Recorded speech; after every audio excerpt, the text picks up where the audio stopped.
Just to clarify, like I said, that a lot of people from this area tended to be fighting in the Pacific Theater. So, where were you living in, say, 1940? In 1940, I was living in Idaho Falls, Idaho. That's where I was born and raised. Did you remain there until the start of the war? I went I went to Fort Douglas in 42, June of 42. Now, were you drafted or did you enlist? Well, I actually ended up drafted. What they did, and it's not important, there was about 80 of us that were all waiting to go to cadets. And I don't know whether that Rocky Mountain draft board pulled it fast or not, but they drafted a bunch of us, and we were dumb kids. We didn't know to say no. And we got down there, and boy, we all started griping. And there was a good major there. He set it up so that a lot of us had CPT in college, which is civilian pilot training. A lot of us had licenses. I had a private license. So we taught each other navigation and the stuff we had learned, meteorology and things. And I spent 6 months in the casual pool, but finally we got to go to cadets. We go through and get our wings. Now, when you were drafted, there was no Air Force, so they just drafted you It into was Air Corps. Army Air Corps? Oh, yeah. See, it was. But they knew from the start that they were going to have you with the Air Service. Well, they knew when we all got down there started hollering and yelling, but they needed pilots. They needed crew members. Mm-hmm. And that was a little nucleus of people who had prior flying experience. And it was good flying experience because it was an organized program where they taught you. In fact, I had no bad habits particularly, and they taught that the same way that the Air Corps was teaching people to fly. So I imagine nearly all of us made it on through to pilot training. Did they take anybody to pilot school that didn't already have some civilian air experience? Majority were. The majority, they took them to start out from scratch. What was their, how do you become chosen to say, hey, you're going to be a pilot or a co-pilot over somebody else? Find out you're alive if you pass the physical, is why I'm saying that. And no special... Yes, you go through a lot of, they have you take square pegs and put them in holes and round ones, and they test your mechanical ability, but they do they test your eyes, see if you've got peripheral vision, and eyes are quite important. They test your ambidextrous abilities, coordination. Were the people like you that had civilian training tested as rigorously as Same test. When we went in, we went through the same thing because they had no way of knowing if someone had a defect. Mm-hmm. The physical could be different. We had to take a physical, I remember, for CPT, and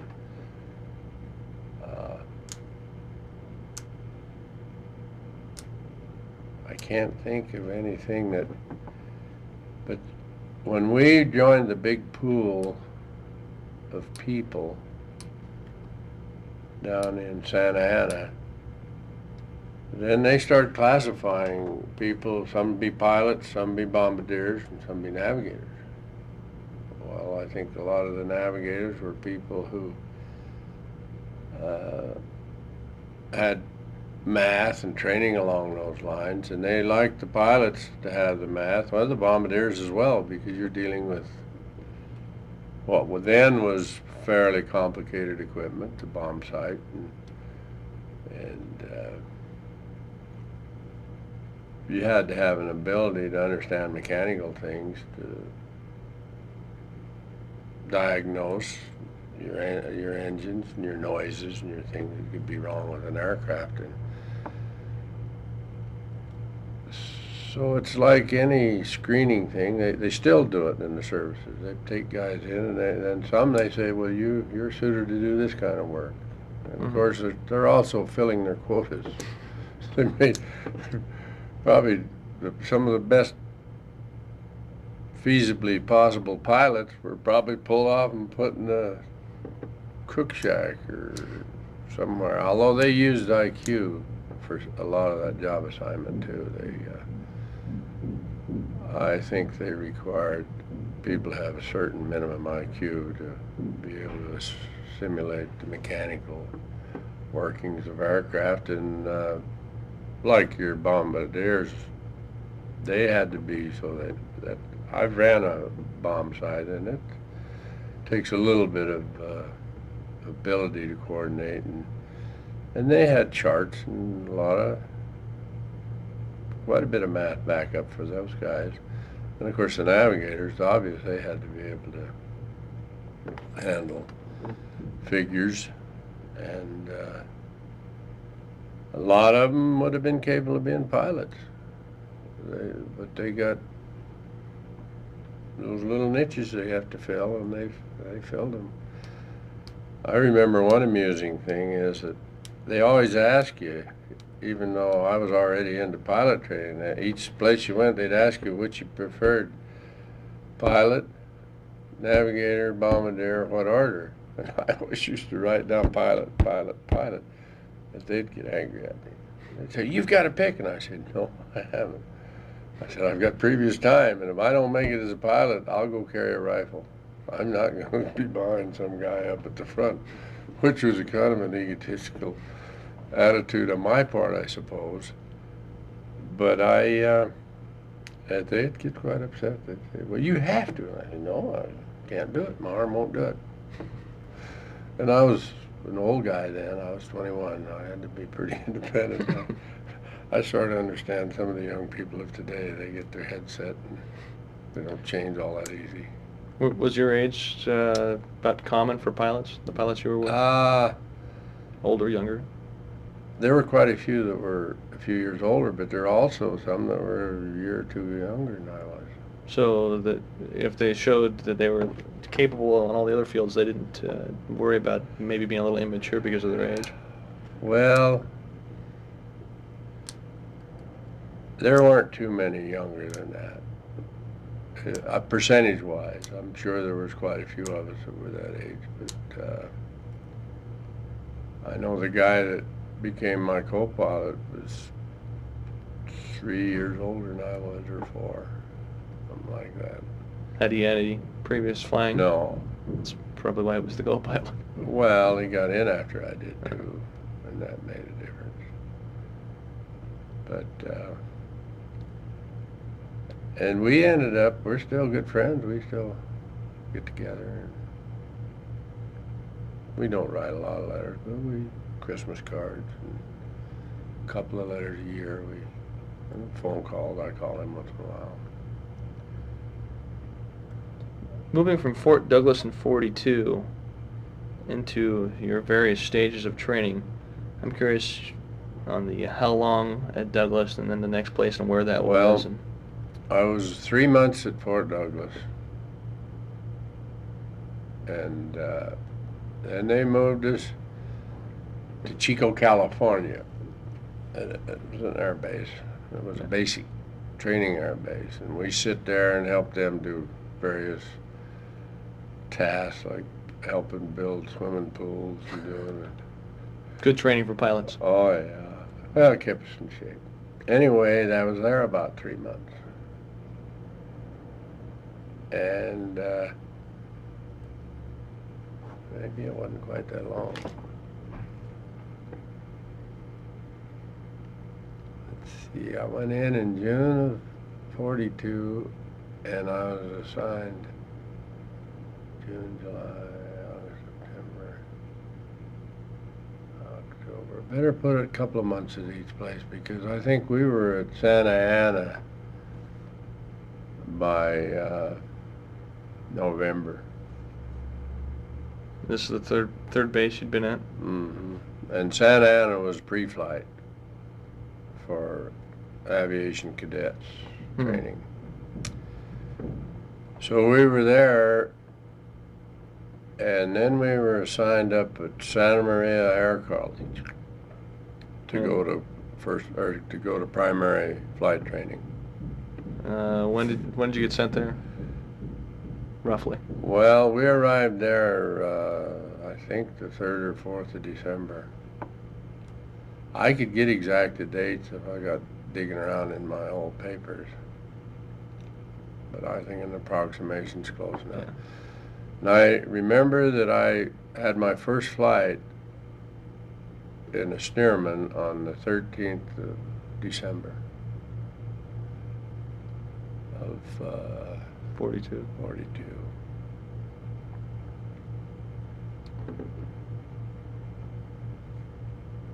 And how long was the pilot training? That was 6 weeks. And then from there we went to basic training at Lemoore, California. Is this specific Air Corps basic training or just? Yes, it was Air Corps basic flight training. And the next move was to advanced flight training in Marfa, Texas.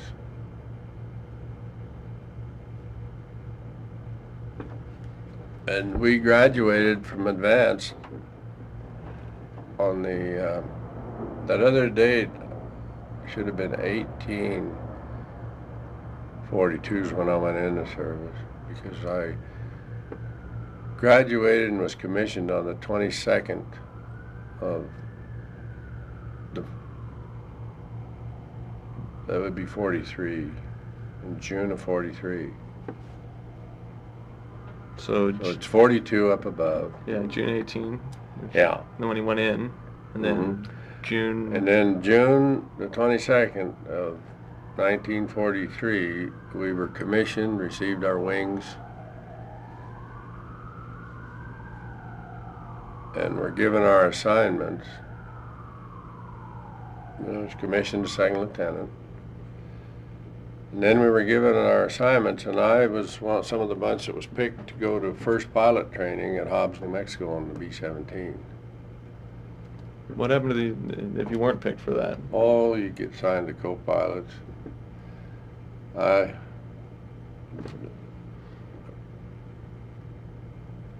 It's funny, a little story about that. I went in and saw the colonel. I told him I didn't want to go to 4-engine.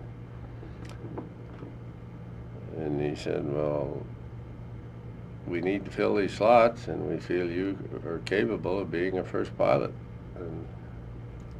And I said, well, what if I don't go? And he said, well, the people that aren't assigned to it are going to be co-pilots and B-24s. Oh, I said, I'll go. He laughed. He said, well, you tried. And so I went up to B-17 first pilot training in Hobbs, New Mexico. Hobbs Air Force Base in New Mexico.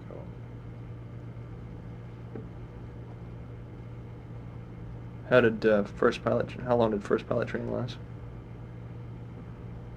It was a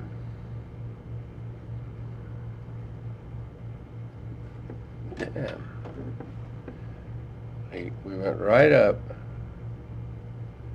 just shipped out in the next couple of days, and we went up, and I believe that we graduated in August. So it was the latter part of August. About 8 weeks. 8 weeks. 8 weeks, I think is what it was. Yeah. What was different about the first pilot training than the other training you'd already gotten? Well, I had a very accelerated course. We flew around the clock, all the crews. We just kept those airplanes going. And that's where we learned to handle the airplane and fly the manual PPI runs, and also to plug in the autopilot to make bomb runs. We didn't get, that was just really to check out in the airplane and understand the airplane. We didn't get much formation or any of that at that stage. a very comprehensive engineering course. They were very proud of their engineering course there, and boy, they really made us work when they made us learn. And later on, there was times when I was glad that I had that extensive engineering training. What was the most important things they were trying to get across? Well, from a pilot viewpoint, how to diagnose trouble, to know your system so you could use your emergencies systems properly. And in those days, you know, B-17 was a big airplane. It was. 43 was still the biggest plane in the sky, wasn't it? Well, B-24 was just as big. They were. But those four-engine bombers were the biggest ones we had.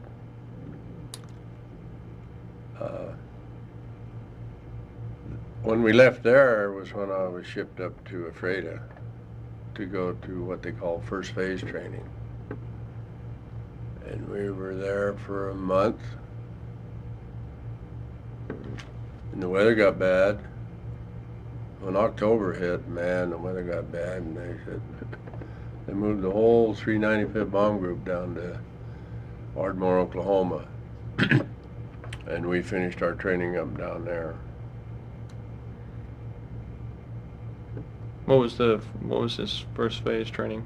What was that? Well, that's when you start flying your formation, and you do a lot of practice bombing missions. They have those little dummies, and they had targets out in farmers' fields and out in open areas, and we'd do night bombing practice and day bombing. And they were strung all around the area. I know one of them that we liked to go up to was right up next to Columbia. It was out here north of Deer Park, and because it was up by the mountains and the scenery, and we always liked that mission.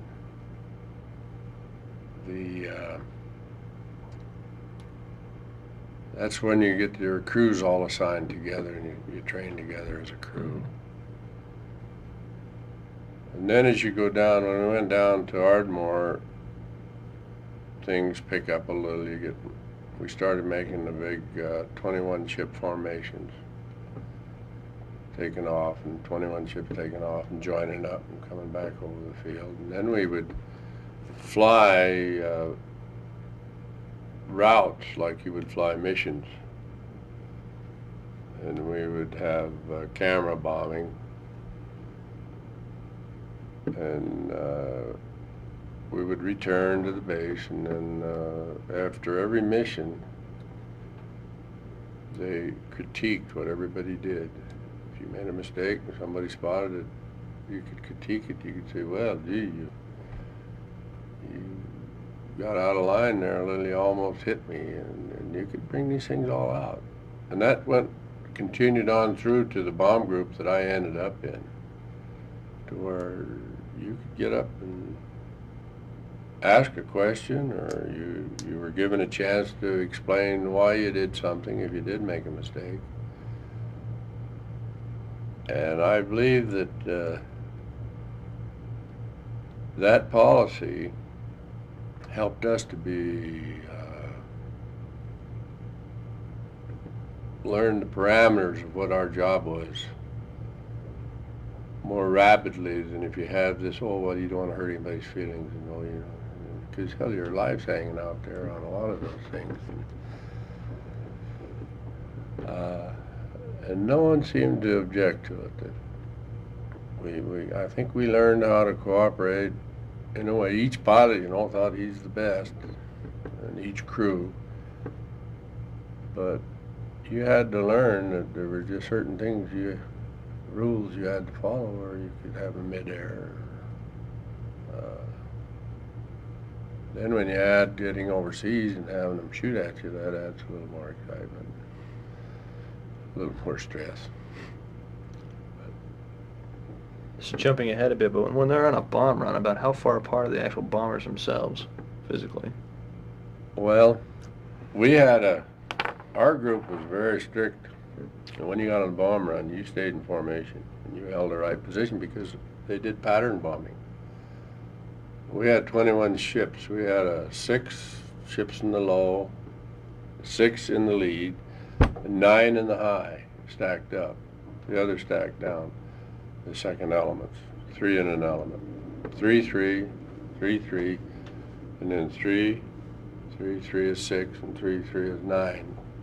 And the object was to get all of them in close, and then we would drop the pattern.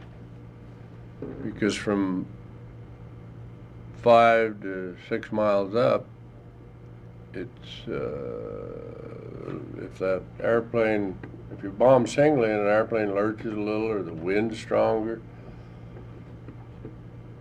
it also did another thing. It allowed them to pick the real top bombardiers who would get on that target and they get lined up good. And then everybody dropped, and when you're hitting marshalling yards and factories, it was quite effective.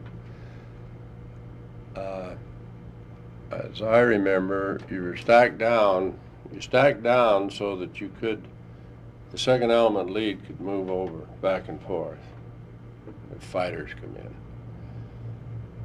And that normally was about 25 feet down. The wingmen were probably 20 to 25 feet between wingtips. And of course, you leading the high, and I led the high a lot, you'd have 3 airplanes here, and then you're flying so that your outside man is clear of this outside wingman. And when you do that and you're in close, it did another thing, because the guy on the left stacked down when you weren't on the bomb run, when fighters came in. And the guy here stacked up, and the guy moved down a little and opened it up, so more guns. That's how they get all those 50 calibers on those German fighters. And I remember one mission, we had a guy who just didn't like to hang in close on the wing. He kept getting out here. Well, we were coming up on the bomb run, and I was leading the high, and I called him. I said, Snowden, get your butt in formation. You're going to have bombs dropped right on your wing. And he said, what? Somebody didn't want to get any closer. And I said, well, that's up to you. I said, I wouldn't go back and face Colonel Mumford for anything if I'm 25, 30 feet too far out leading that high squadron with 9 airplanes in it. Well, he'd go in and then he'd bobble out. Well, when my wingman dropped, and those bombs are set, the vane twists off at 1,000 feet. They're armed, but there's a little vane that twists off. It's a little propeller. Then they're fully armed. Well, they didn't do anything except they dropped on his wing and rolled him like that. And he came up just in time to catch the next one because they'd go out and train, you know. 3 of them hit him on the wing. And then they were fine. They rolled on off, and when that vane come off, they probably went down and did their job. But at least they were in the pattern, and I wasn't going to get honked for not being in position. And I'd warned him 2 or 3 times. From that time on, he was one of our best formation flyers. Man, he got in there, and he stayed there. He didn't go bouncing out. He stayed. Where were you first assigned to? Runner? No? Yeah. Where were you first assigned to and overseas? I mean, when you leave Geiger? We went in through processing at several bases, but we were only there a month, I think. They had a place called Bovington where all the new crews came, and they give you all this training on your parachutes and your dinghies for overwater, because a lot of us were inland. They didn't bother to train us those overwater dinghy emergency procedures then. And I was assigned up to the 95th Bomb Group at Horham, England, and I think the 20th of February, 1944. because it was just a few days after my birthday, which we were up in central England on my birthday, which is in February 19th. And we took our little preliminary training, and then I started flying missions around the 9th of March, 44, right after the Berlin missions. That first Berlin mission was run. And we were there flying locally and practicing and getting into their setup for about 3 weeks, and then we started flying our missions. What do you remember about your first mission? Well, when we were at Ardmore, we had a General Frank Armstrong came back from England. He had completed his tour, and he became our CO at this big training base.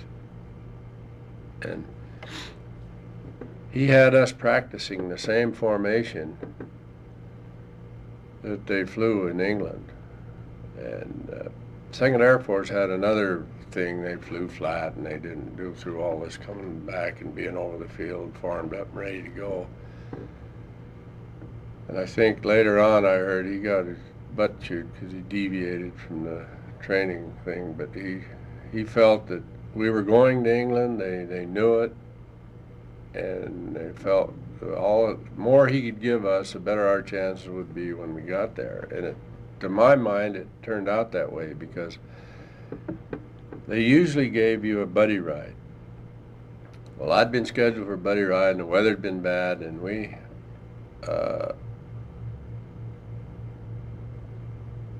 I probably would have flown sooner if it hadn't been for that. I didn't get my buddy ride. And finally, the particular squadron I was assigned to, we lost the squadron commander and a very good friend of mine and 3 other crews on a mission down to Augsburg, Germany. The CEO did manage to straggle into Switzerland, and he was interred for the war in Switzerland. My friend Dave Nord spent his time in Stalag. In fact, I got a letter from him through the Red Cross while I was still flying my missions.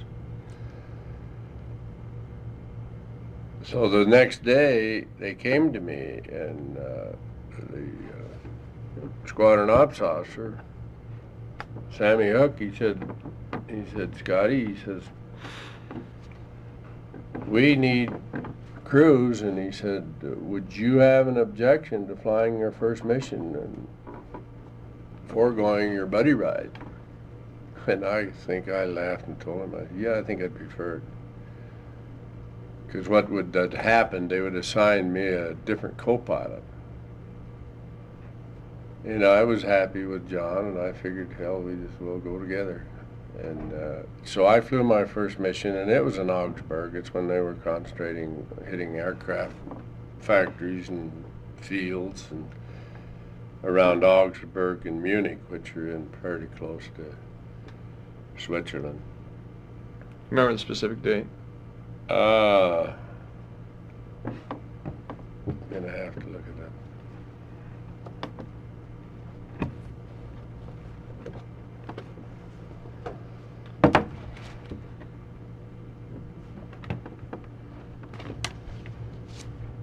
Very shortly after.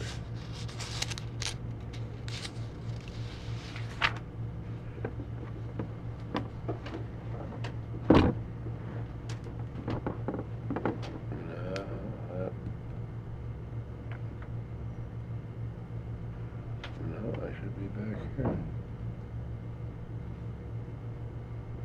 Let's go back. Let's go.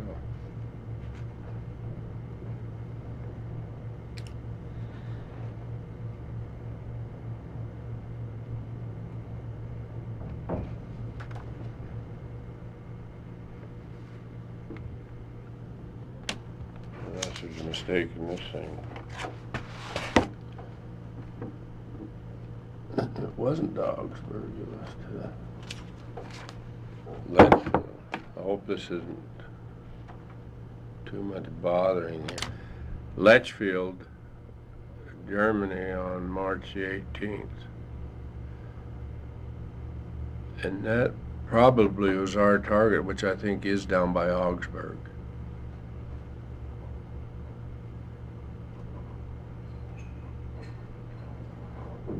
And was this a 21 group formation? 21 planes? 26 aircraft took off on that, and 21 aircraft completed the mission.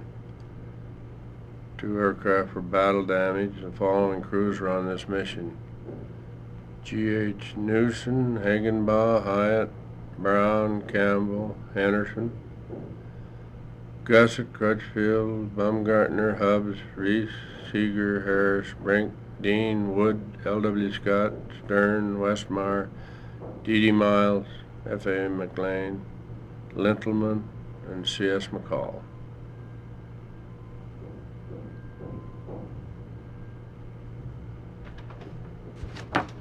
Let's see.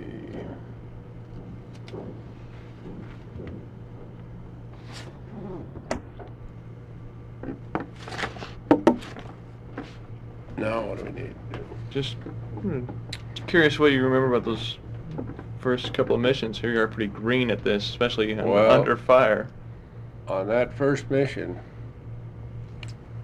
a couple things happened that got my attention. As I said, we went without having had a buddy ride. And because I had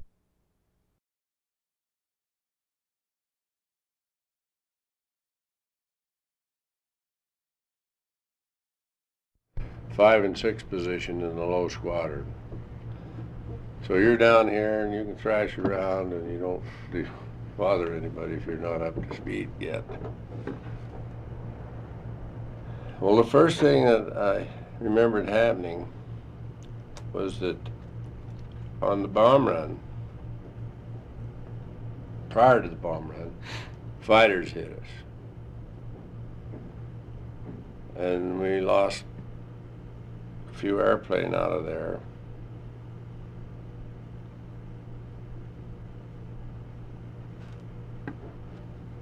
And what you do when airplanes drop out, we had some airplanes that straggled home alone, but they dropped out of the formation. Well, when they drop out, you move in, fill in. Well, I knew that, and I probably knew it better than guys that had 5 or 6 missions by then. So when airplane go out, man, I was right up, getting up in the, I ended up in the lead squadron. I think I was flying in the number 4 position. You have 1, 2, 3, no, 4. No, I was flying in the number 5 position in the lead squadron when we come home. And when you get back and they debrief you, I should say, they ask you, well, you went out in that position, yeah, what position you come home in? And I told them I ended up in this position. And this old guy had been there a long time named Jiggs Donahue. He was an intelligence officer, and he said, you were clear back there and you ended up there? And I said, yeah. And he said, how come? And I said, because I knew damn well that if I got up there, I was into the center and I liked it better. He laughed. He says, you might make it. He thought, because that's, you know, it's like playing football. You've seen guys stand and almost let a guy run by. They become inactive or something. Well, they could do that in an airplane in a certain sense. They would visualize it, close ranks, get in there. And that's one of the things I remember. The other was that after we come off the target, we were under fighter attack. And the ME-109s, well, the AFWs did too, but they would be up in front of you, and they'd be about, I don't know, 1,000 feet above or something. Then they'd dive down in. They could even be a little higher. They would dive in to pick up speed, which made that rate of closure quicker. And when they're at about 400 yards, or maybe 500, they'd roll. They'd fire those 20 millimeters, which were preset. If they hit your wing, then they explode. And then they'd roll and turn their armor plate up to against the 50 calibers, which weren't as big a bullet as the 20 millimeter. And this one guy, though, a couple of them did it that day. In fact, my waist gunner shot one out of the sky. Came through the formation, he rolled over, and he thinks that when he rolled, he shot through the canopy and got him. And he got credit for it. And that airplane went on down. I think it killed the pilot. It didn't cause the airplane to be on fire or anything. And another one that went through, come a little over on the right-hand side, was on my co-pilot side, and the guy rolled over and he had his mask off. And John turned to me and he said, "That son of a bitch had a mustache." A German fighter. And I can't prove that, but that's what John said to me. He was just amazed. This guy wasn't 20 feet, 15 maybe. He's this way, and we're right side up, and he come across us. And nobody got him shot down. He went on through. So that was our indoctrination on our first mission. We made it home, and we were our guardian angel. He helped us home, I guess.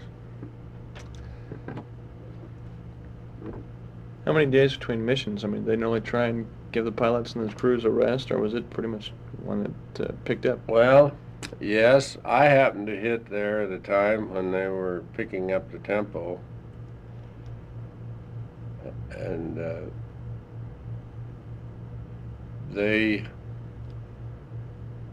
I became a lead crew, which probably gave me some rest, but until I'd worked up through, I think we flew 19 missions between then and about the 11th of April.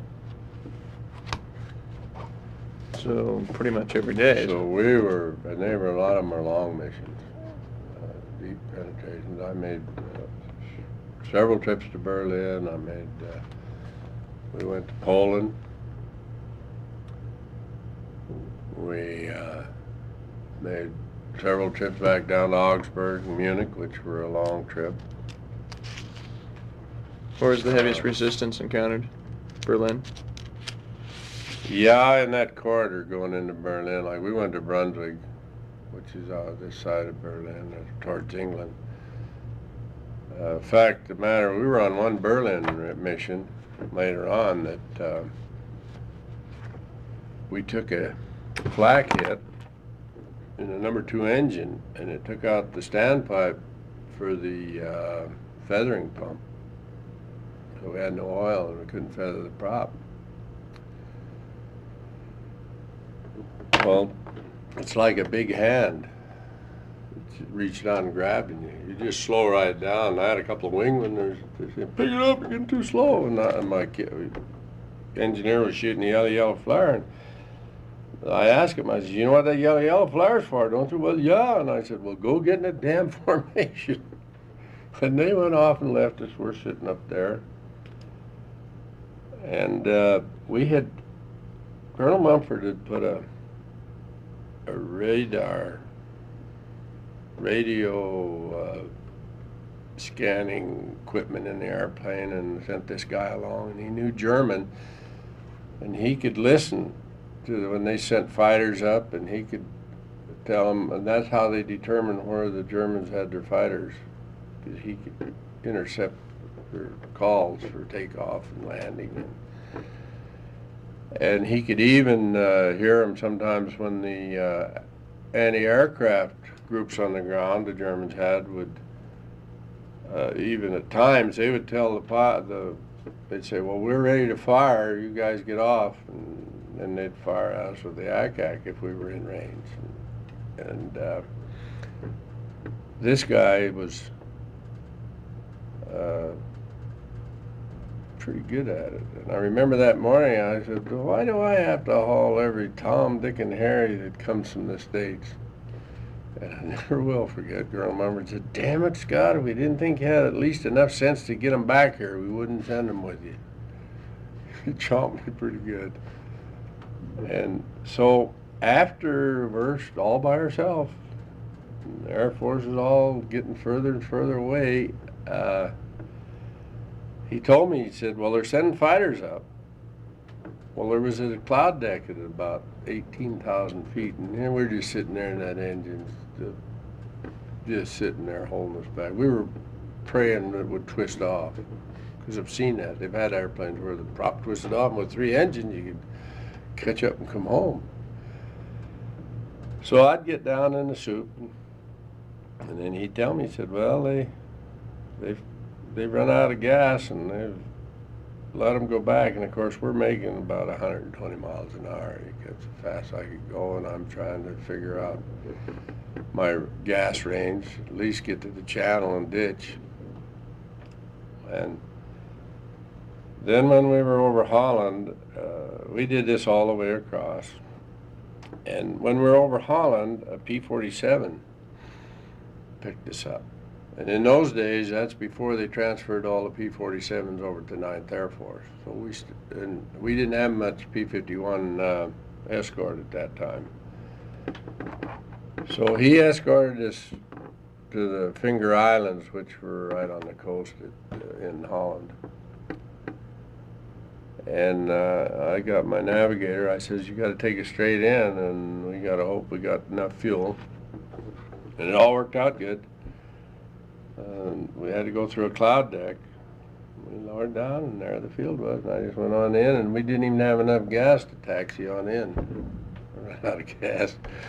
So there again, you know, it isn't always, you think, oh, you good management now, but there's luck. There's good fortune attached to it. And you see your buddy who, he got a direct hit or something, and it brings home to you that you can be the winner of some good luck. It's not, unless you got the ability to be Superman and deflect bullets and that, why you take your chances.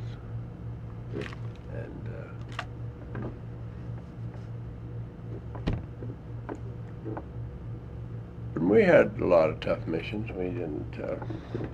Then we had some that were pretty good. You didn't get a scratch in your airplane. It's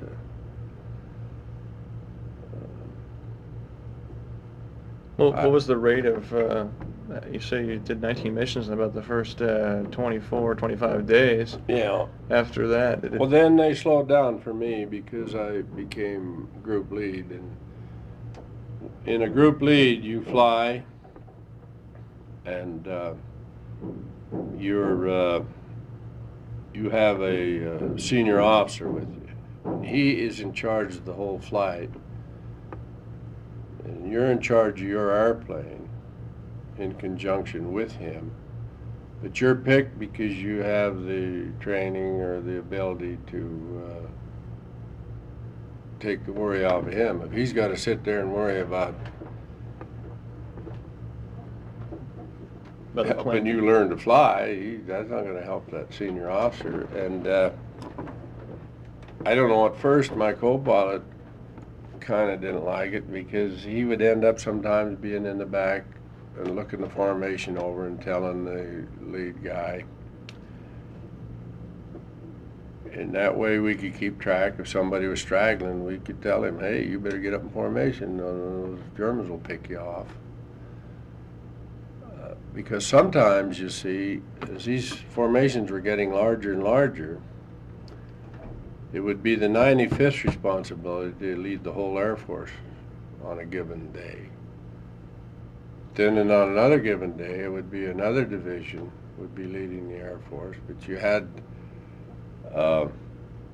when we flew with two other groups, they were in our division. fact, when I first got over there, General LeMay was the commander of the 3rd Division. And then he went on up to 8th Air Force Headquarters, and we got a new one. But we flew with the 100th Bomb Group and the 390th Bomb Group. And it was called the 13th Combat Wing.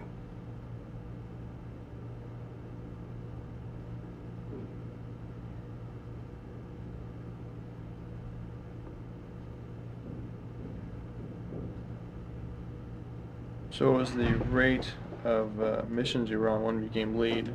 It slowed down to about... Oh, let's see. I had 19 missions. I did 35 altogether, so it didn't slow up that much. I think it slowed down to 4 or 5 a month. No, it had to be more than that. I still flew more. Because they were making a lot of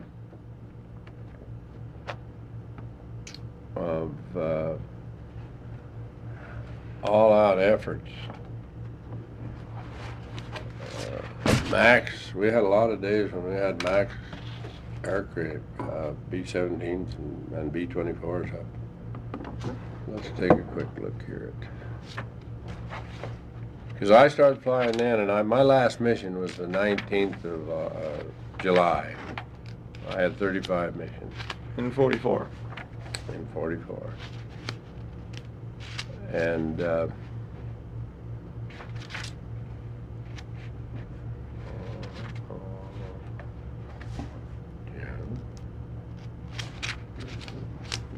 Wasn't 35 missions an upgrade? Hadn't it been 25 originally? when I first got there, it was 25.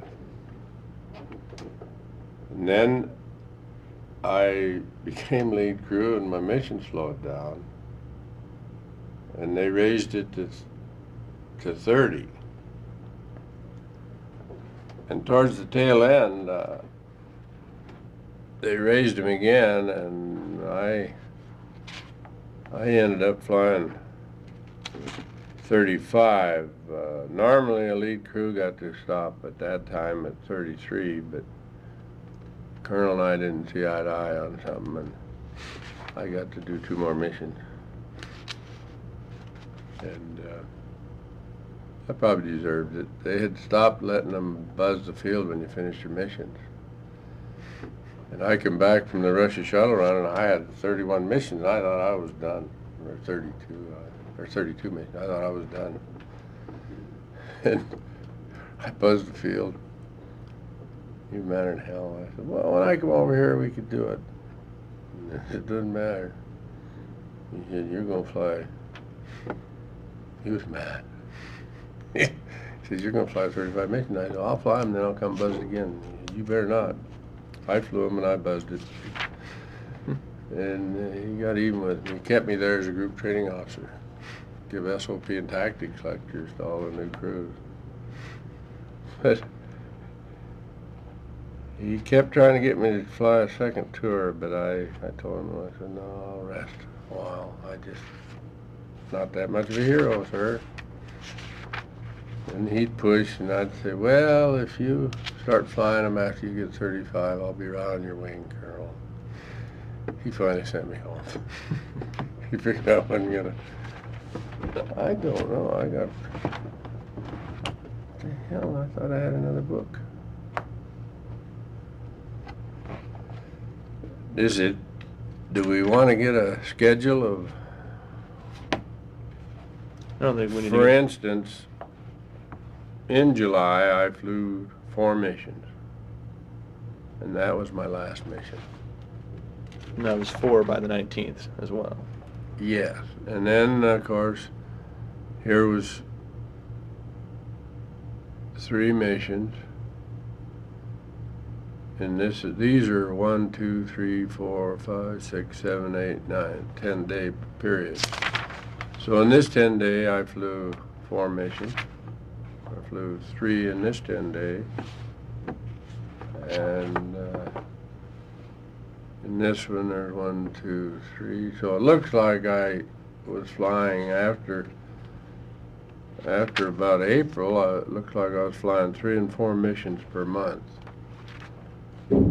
So obviously, if I hadn't been a lead crew, I would have been, see, like in May, I only flew 3. And 1, 2, 3, 4, 5 in April. And I think it was after about the 11th of April, this is the 18th of April. Here I am in this month, between the 23rd of March and the 13th of April, I flew 1, 2, 3, 4, 5, 6, 7, 8, 9, 10 right there. Pretty much about one a day, almost. And then here's 2 over here. So they were long, and those were all, most of those were deep, fairly deep penetrations. They didn't have too many short missions. They got in a couple of the short ones across the channel, but they were all into Germany. Now, when D-Day came along, we went out, as I mentioned before, we went out on the 3rd wave. And on the way out, you could just see airplanes coming and going off of that rock we called Britain, England, the rock. What base were you flying out of? Horham. It's up in East Anglia. And I think at that time we were probably the first air base off the North Sea in East Anglia. That is close to the water. There was others all in there. And we went out, it was still just before twilight. It was getting red in the west, and there were some rain showers around. Some of the clouds were coming in lower. And we went to Falaise, France, and we bombed a bridge out on the Seine River. So when we came back in, and I was the group lead on that, our ship was the group lead. And when we came back in, pardon? How large was the group you were leading to take out this bridge? 21 ships. And when we came back in, I could look that up. We might find that I'm wrong. Might have been a 12. When we came back in, we when we got into England, it was raining, and it was dark, and we had a procedure because we didn't do a lot of night formation. We weren't doing night missions, and and I can remember I was lead, and so when I got ready to tell them to break up and go in individually, I didn't want a bunch of those guys ahead of me to run into and them run into me, so I speeded up first, and then I said, it's time to break up and go home alone. And we headed on in, and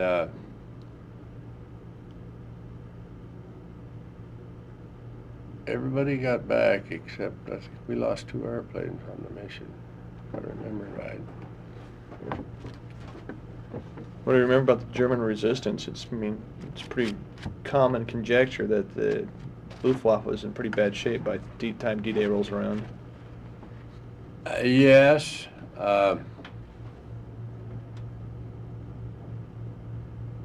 We weakened them by wiping out a lot of their equipment, a lot of their factories and that. But you know that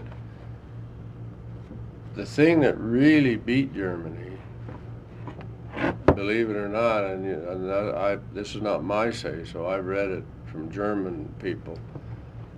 They said that the Germans didn't have as good a pilots and this and that. They had good pilots, but they didn't have the fuel.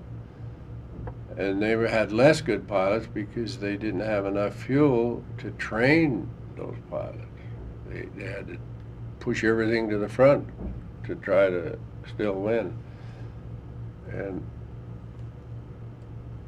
so it isn't we just outweighed them with destroying their oil was a big thing. That was an important. See, that's why they had that mission on Ploesti, was to go in there and cut down Germany's ability to get that oil out of Romania. One of the things that I would like to cover maybe at this time is that I was on the first shuttle run to Russia, and we flew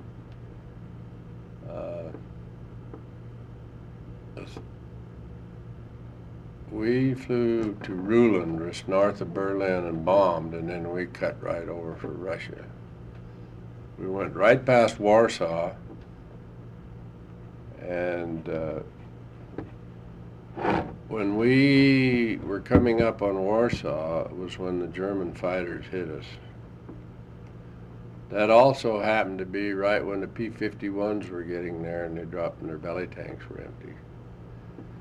And I think in a little less than 2 minutes or so, those P-51 pilots knocked, I think, 15 German airplanes out of the air, somewhere in that vicinity. We had one guy who got hit. He went down. He crash landed in Russia, and they brought him on in. And that was a 12-hour mission by the time we landed in Russia. I was stretching it out about as far as we could stretch them, gas-wise. We landed on a dirt field that had Pierce planking laid down. And but we were sort of pinned down there for a few days because the Germans came in and they destroyed all the aircraft that landed at the other base from us. And they couldn't find our base that first night. And so our Colonel Joe Mahler, who was the 13th Combat Wing Admin Office, I was flying with him, and we had the lead of one of the groups. And he decided that we'd shuttle out every night because we'd see the German wreckage come over, and the Russians didn't have anything to go up and knock down those reconnaissance planes. So we would shuttle out at dusk. We landed in some big old fields and cow pastures. You'd think, yeah, you never land an airplane in a place like that, but we did. And then we slept under the wings in our sleeping bag. Of course, we were hoping they wouldn't be able to find us, which they weren't. Then we'd wait the next day, and they'd clear the base of all the butterfly bombs, which are anti-personnel bombs, and then, of course, they'd fill the craters, and then we'd come in and land again. And I guess those wreckage would come over, and well, how the hell? Got all those airplanes there again. We did that for about 4 or 5 days. We flew one mission out of there to Drohobych, Poland, and hit a big cracking plant, which is a synthetic oil factory. And it was very successful because by the time we turned around and went back to land in Russia, those smokes up there 40, 50,000 feet. You can just see, when they break, you just see that fire, a big old column, boom of fire go up. It's pretty spectacular. And when we left there, because those other airplanes had been destroyed, they didn't try to come back across. Because I think there was 50 airplanes destroyed on the ground up at that other base. And we flew down to Italy. And in our case, we landed in Foggia, we landed at the 99th Bomb Group. And my co-pilot looks out the window, and he said, I wonder if the 99th's here. And he looks out the window, and he says, hell, there's my brother. His brother was a co-pilot for a guy in the 99th, so they got a reunion, see each other. We flew one mission from there over to Romania at Arad, A-R-A-D, Romania. and hit some oil fields to knock them out, because the Germans still had that area. Then we came back, and from there when we went back to England, we bombed at Béziers, France, which is right on the Mediterranean, down close to, well, it's just east of Marseille.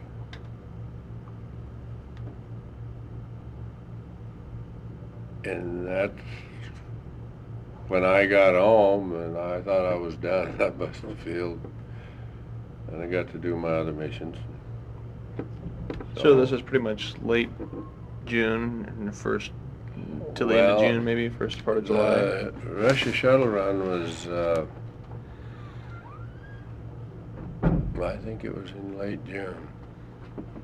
If I can find it. I'll struggle with this one. Right.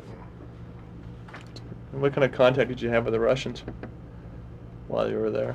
Well, we were warned not to try to drink that vodka with them, or they'd have us on the floor. And most of us didn't try. We weren't supposed to talk to them too much. They weren't supposed to talk to us. It was not a real trustworthy thing, although we were the first foreign military people to enter Russia in over 700 years in uniform. As you pretty well know, they were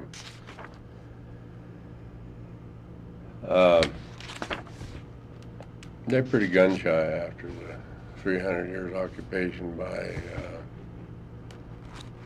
the Mongolians.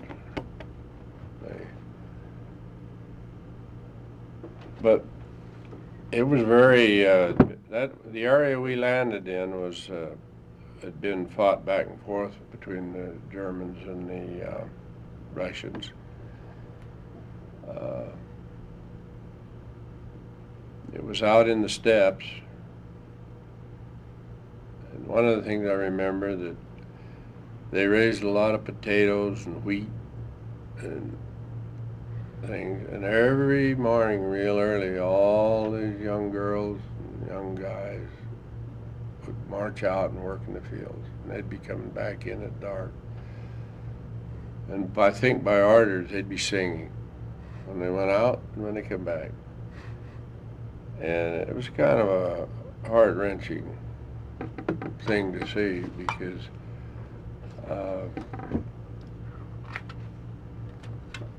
where we were, it was close to Kharkov, and there was still a lot of infiltration of people back and forth. During the night, those people, they didn't ask questions. They just, somebody was sneaking around, they saw them, they shot. We were warned about that. Don't go crawling out of your tents and going out. Well, we had a building we stayed in part of the time too. So in that respect, we were kind of glad to get out of there when we did go home.